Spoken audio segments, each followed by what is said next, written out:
Hello everyone, this is Highlander from MTG Cardsmith doing another custom Magic the Gathering card review. And today we're reviewing another card by FireOfGolden.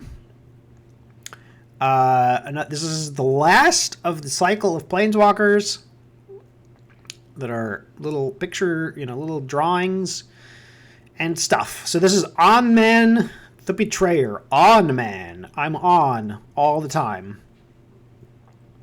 And he's a betrayer, apparently. And he's 6 mana for a 4 loyalty Planeswalker.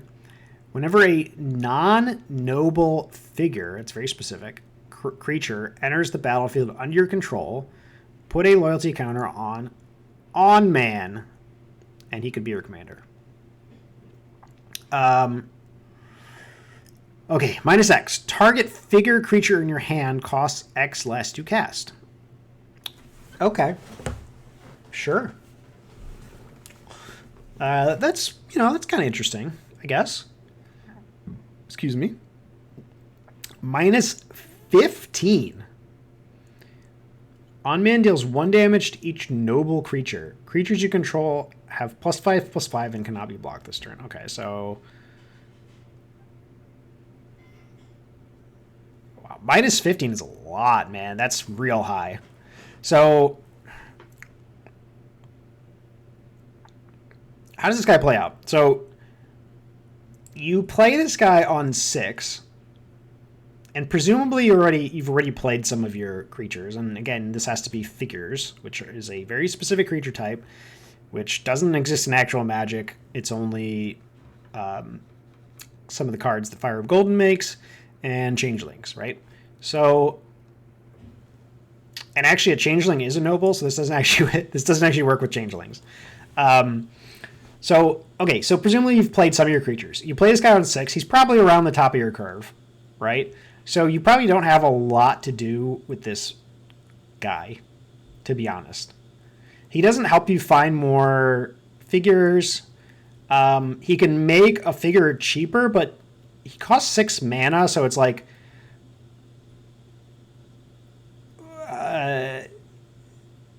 I mean, you probably have enough mana at that point to play most of your cards. Right? So, like, this... I don't really know about this.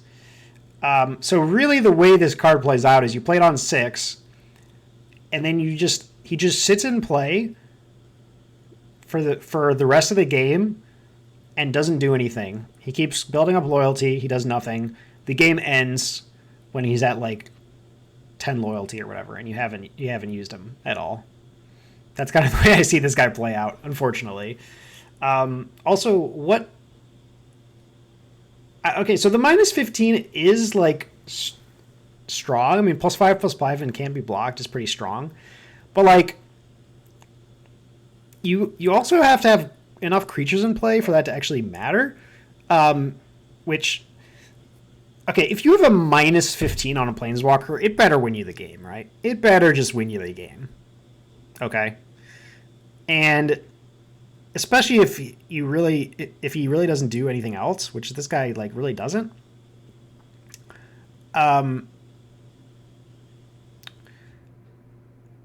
So like the fact that this is not an unconditional win the game, and what I mean by unconditional win the game is not like just having the words you win the game on here, but it's it's something crazy like Chandra's Emblem, which makes it so every time you cast a spell, you deal 5 damage to something, or like, I think Teferi's ultimate is like, anytime you cast a spell targeting a permanent, you gain control of that permanent or something. Like, just things that just like win you the game, like, when you use them. This doesn't necessarily do that, okay? You're going to minus 15 this guy, and if you don't have enough creatures to kill... In this case, if you're playing Commander, all of your opponents, right? Then you have paid 6 mana for a card that does nothing, which is really bad. Okay, because you have to have a lot of creatures enter the battlefield in order for this to go off, right? So, like, if you just play this guy, you don't minus X at all. You have to play 11 creatures before this guy can minus 15. 11. That's a lot of creatures, man. And again, this guy's probably near the top of... I mean, this guy costs 6, right? It's not like this guy... Okay, if this guy costed like 3, then maybe we're starting to talk, because now, like, you play him on curve, and now you get to sort of play some figures out, and now his making things cheaper might be relevant. And, you know, he can start building up counters. But the fact that the guy costs 6, I mean, you're not going to have that many creatures left in your hand at that point in the game. So this guy just doesn't do anything, I think. I mean, okay, I know it's Commander and, you know, there's expensive cards, but this guy only cares about figures, right? So, and these can't be shapeshifters because it's non-noble figures. So you literally have to have figures, which the only figures in the game are the ones that he has created. So I think this card just doesn't do anything.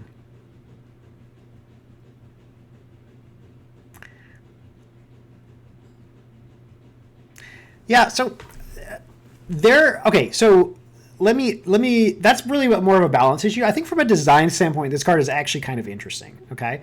I kind of like the fact that you get loyalty counters for playing creatures, and then eventually you get to convert that into like a big swing. I think that's pretty neat. And this is like interesting in some ways. I mean, this could basically say, add X mana of any color to your mana pool, spend this only to cast creature spells or something like that. It's not exactly that because it's only for one creature, but this is like the next creature spell you cast costs X less to cast, right? That's like somewhat interesting. But on a 6 mana card, it's like it's too late at that point. You're not going to get any good value off this. So again, like this guy could even cost like 2. This could be like a 2 mana planeswalker, like the way he currently stands. And then like you can actually make use of this ability, and you'll start to actually get some of these counters. But if you ever use this ability, it puts you so far away from this. Yeah.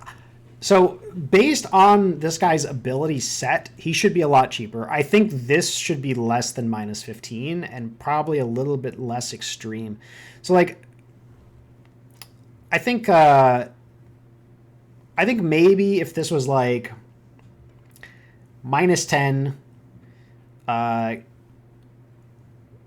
mean, this 1 damage to each noble creature doesn't really matter. So if this was like -10, creatures you control get +5/+5 in trample or something,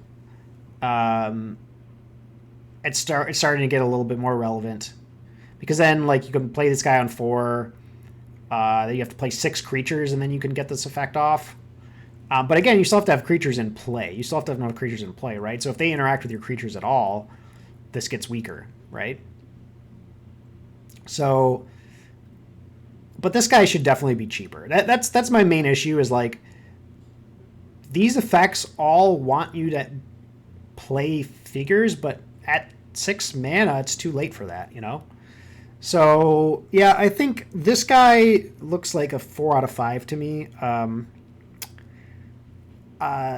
There's this guy's essentially an enchantment, right? This guy is basically just an enchantment, where every time you play a creature, you get a counter, and then eventually you get to give everybody like a big boost. And I don't know. I'm just not seeing this one really work out in most cases.